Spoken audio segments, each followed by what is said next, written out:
Yo guys, what is going on? It is Invin here, and today what I'm bringing to you guys is a guide to endgame progression since the February patch has released. Now what I'm specifically going to be talking about is for those players that hit that 590 to 600 gear score. You get your expertise up to 600 or around that level. You're starting to hit the maximum on a few things, and it's going to be a quick guide on how you can progress either your first set of gear or subsequent sets of gear very easily.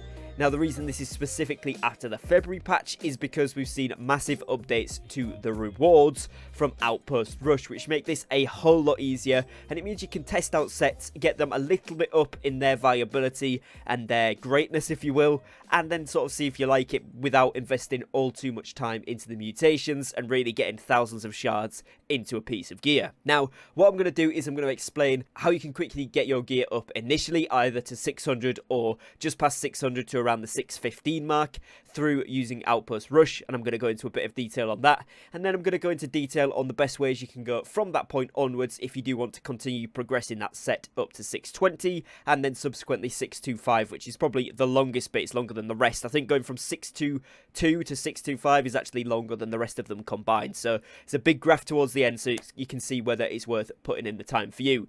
Now, before we fully jump into this video, if you haven't already done so, you are new to the channel, please do go down below and drop a subscribe. It massively helps to support me and my content here on the channel, so I would really appreciate that. And without further ado, let's jump into it. So what I'm going to be using on screen here to illustrate this is the diagram and the chart from New World Database. This will be linked in the description, this particular article that I'm going to be referencing, should you wish to check it out for yourself. It's a fantastic resource, and it was released when the Umbral Shards were first added to the game, so it gives you a really nice guide on what you can do for levels. So as you guys will be able to see, at 590 gear score, you need 2 to level it up. Then to get to 591, you need 4. To get to 592, you need 6. And this resets every time, so it's not 2, then another 2. It's 2, then another 4, then another 6, etc. Just to explain how this is illustrated. Now, as you will see, what you will need to get then is, depending on where the gear score sits, if you've got something that's between 590 and 600, you will need the respective amount of shards added up. So let's say it's 598, you would need 90 plus 125, which would leave you at 215 shards to get that to 600. So you can work out where you need to go from there. Now, the reason this is pretty good is because all the way up until 598, it is less than 100, which is less than 1 win in Outpost Rush. The rewards that have been updated here are 50 for a loss and 100 shards, Umbral Shards that is, for a win in Outpost Rush. So, as you can see, even a loss all the way up to 596 will get you nicely up there, and then anything after that, either 2 losses or a win, will get you up to 598. And then you will need to do 2 or 3 games, depending. If you get 2 losses, then you'll need to do a third to get another one, whether it be a win or a loss. Or if you do get 1 win in there, you will just need to do 2 games in order to get an item to level 600. Now, of course, once you do this, this is where it gets its extra stat point. If it is a named item, it will then become a legendary version of the item with the predetermined perk, as it would be if you'd rolled it legendary from the start. And if it's a regular epic item, it will go to 600 gear score and give you that extra attribute point, so plus 30 strength, for example, but it won't roll an extra perk, it will just stay as an epic, but these can still be pretty good, so don't rule them out. Now, of course, from this point, you will see it resets, so at level 600, you only need 1 shard to get to 601, 2 to get to 602, etc., and it goes down pretty rapidly all the way up until 612. So the reason I want to bring this up is because, like I mentioned just there, the rewards for losing an Outpost Rush, that is literally if you go in and your team doesn't win, gets you instantly in one game from 600 to 612. So that's even if you lose. If you win your first game, you get instantly from 600 to 614 within 1 game per piece. Now, of course, you may want to decide that even if you win, you get 100, you want to get 2 pieces to 612 rather than 1 to 614. It's entirely up to you how you do it, but I'm just trying to illustrate the ease of how good this actually is. Now, with this, what I would say to you is your first milestone that you want to be trying to be hitting is 613, which requires 65 Umbral Shards, providing that you've got it to 600 gear score. So that's why I went over the 590 to 600 bit first. Now we're going to look at 600 plus. So to 613. The reason for that is, if we take ourselves into the game here and head over to the mutated expedition entrance, you guys will be able to see that 613 is really where the gear score starts to make a bigger difference, and you can start to interact with some of the mutations of a higher level that are actually going to net you a good amount of Umbral shards. Now, the gear set that I'm in right now is a mage set that I'm testing out, so you can see obviously my gear score is below this, but as you can see, 613 is pretty easily attainable through the Outpost Rush rewards just by doing a couple per day. It maybe take you a week to get a full set up there, even if you're just doing it for gypsums. If you wanted to grind it out a little bit more than that and actually go ham for these, you could do it in a day or less than that if you really wanted to. Now, of course, it depends on how quick the server queues are for your Outpost Rush on your server, but generally speaking, most medium to high pops, you should be able to get these once every 10 minutes at least. So, looking at this then, 613 allows you to unlock difficulty 6 of a mutation. Now, as you can see, going back to the chart, that means that you will need 65 Umbral shards from level 600 gear score to 613 to unlock that mutation 6. Now, if we take a look at the next part of this chart here, which of course shows us the mutation level on the left-hand column, it then shows us what rewards in terms of Umbral shards that you would get for each level, so bronze, silver, and gold. The reason that mutation 6 and therefore 613 gear score is a good milestone is if you have a look at the rewards, that is kind of the first one where it bumps up from getting a 133 at bronze to 533 at bronze. Now, this is significant looking at bronze specifically because, of course, that means even if you can't clear it in good time, you're still getting used to the tactics. If you can find someone that is able to open you in mutation 6, or you're happy to grind it up to that point yourself, then you can start to get a minimum of 500. If you manage to get the silver level instead of 167 at 5, you're going to get 667 at mutation level 6, and of course the gold rewards there are going to be then 200 at the 5, and the reason you want to get to 6 is of course the 800. Now, for those of you eagle-eyed people who've kind of read ahead on this chart, you will see that mutation level 7 is by far and away the next milestone that you want to get to rather sharpish, because that is where you start to get 1,000 as a minimum from the drops on the bronze, 1,250 on the silver, and 1,500 on the gold, which puts you well onto the track at getting into the higher numbers. Now, before we go any further, I just want to explain why mutation 6 gives you that extra Umbral shards compared to mutation 5. So if we go back into the game and we have a look here, we interact with the menu, you guys will be able to see that 5 is actually intermediate, whereas mutation 6 is classed as hard. The reason for this is you will see this is the introduction of curses.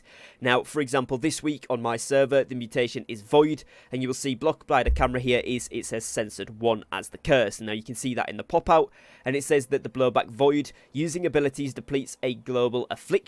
When this affliction is depleted, a zone is cast on all players which silences players in its area. After the affliction expires, the zone detonates, dealing void damage to the players in the radius. So it gives you essentially another gameplay element, and these can be pretty challenging. The blowback void is quite annoying if you are a melee DPS, especially because you aren't able to cast abilities in those zones, so you've got to try and position yourself away from the zones whilst you're still next to the mobs, but also not having ranged attacks. So you can see how this can start to add up and be pretty difficult. So that is where you get the jump in rewards, because you are getting from just the mutation and the promotion to having a player curse on there as well. Now, like I said there, mutation level 7, you're going to need 616 gear score to be able to enter this one and do a good amount of damage. If we go ahead and look back at the chart here on New World Database, you will see that to get to 616, you actually only need 175. So this is either 4 games of Outpost Rush if you lose every single one and get unlucky per piece, or if you do get lucky, that's just 2 games, that's 2 wins if you can get there, or you could be 1 win, 2 losses, etc. You know the drill by now, 50 for a loss, 100 for a win. Do the maths yourselves, work out what would work for you. But essentially that's per piece, so it starts to where it really does pick up to be, you know, a little bit more of a grind than just easing your way through. Everybody should be able to get up to the 613 one pretty easily within a few days, even if you're only able to play an hour or 2 a day. After that, this is where it starts to ramp up. So by the point you're hitting 616 to get into that mutation 7, obviously you will be getting some good rewards. Now, like I said there, if you do want to hit that, it's 175, which is, you know, minimum 2 games, probably 3 or 4 games for most players, because you're not going to win every game of Outpost Rush. However, if you are able to complete mutation 6, like I said, you will be getting a nice boost there, 533 minimum shards, 667 as a silver, and 800 as a gold, which would easily easily get most of your pieces up to this 616 mark, which would then allow you to go into mutation level 7 and be getting a minimum of 1000. Now, from this point onwards, mutation level 7 and mutation level 8 are both in the same category as 6, so once you go up, it's just more difficult mobs, and you just need to have the right gear score to be able to do it. There's no extra mechanics. But obviously, once you get up to 7, it's a big jump again from the previous tier, and that is a big jump from the previous tier of that one. So as you can see, you want to get up to 7 as quick as you can if you are wanting to really boost a set up in the gear score. Once you get to 7, if you can get yourself to 8, again, you're getting 333 as a minimum more. And then again, in the middle, you're getting a few hundred more and a 500 more on the gold top side there as well, getting yourself up to 2,000 per run if you can get gold. So this is going to be a pretty beneficial way to do it. Now, of course, Mutation 9 and 10 are your best bets for these shards, but just showing you where you would get with, let's say, Mutation level 7, which is the 616 gear score, 1000 minimum, and you can see that you would easily be able to get yourself up to that 620 mark where it's 700 each. You might need to do 4 or 5 runs of the mutation with a few outpost rush games thrown in, and you can easily be up there. Now from 620 onwards, as you can see, 1000 per, then 1400, 1900, and finally to get to 625, it is 2500 shards. So it does become a lot more of a grind, and you will have to invest a lot more time and effort into this, but most players should be reasonably able to get up to a 615, 616 set, and then decide whether they like it. If they do, get yourself up to 620, see how you're getting on, and if you are feeling like this is the set for you, you're enjoying the role that you're playing, or you're just wanting to get all of these sets bolstered up to a decent level, that is the point where you should be in those Mutation 7 and Mutation 8 dungeons, getting yourself prepared for the Mutation 9. Now, obviously, most players know the drill from this point onwards. This is the same as before. When you hit 622, you start going into Mutation 9. You get largely vamped up Umbral Shard rewards compared to the earlier iterations of it, but you also get the second variation of the curse here, which you guys can see on the pop-out. For the Void one is truncated.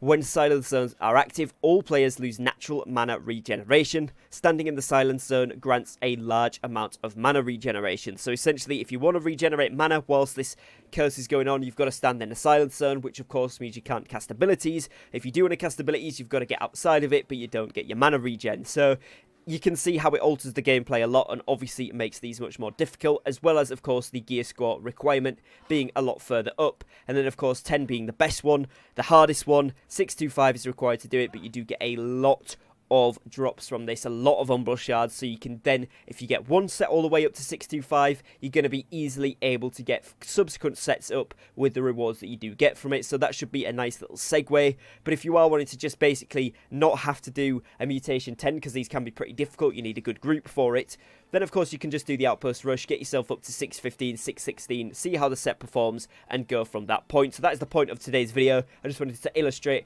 how you can get some progression going in a nice orderly fashion and actually try out some sets of gear, see what you like to play, as well as maybe either alongside your main set or for those players still coming up to the end game level with your first main set, getting it up nice and smoothly without having to stress too much about running endless mutation dungeons. Now, it is also worth noting that with this update, of course, a lot of you will have realized by now, but when you create your gypsum casts through the gypsum orbs, if you do this on an item that is above level 600, so let's say, for example, I put in maybe my Great Axe here, which is 622 currently.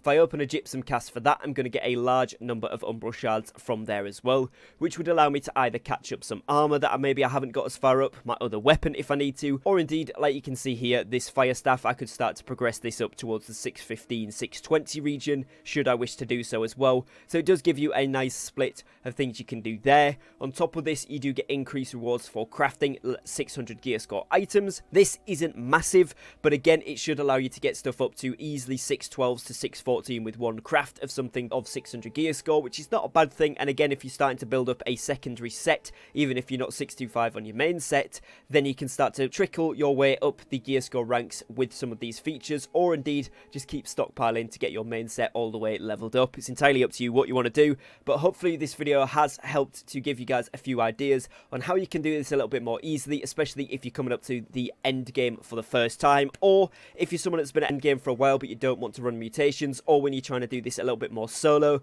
Starting it off with those Outpost Rush games, you can do this completely by yourself, no group required, and then of course course, starting to trickle into those mutations for the harder and more expensive levels on the gear score, because, of course, that is where you're going to get the most Umbral shards, is those later on mutation levels. So hopefully you guys have enjoyed this video. That is going to be it for today, so I'd like to thank you all for watching. Thank you for your time, and I will catch you again very, very shortly on a brand new upload. Take care, guys, and peace.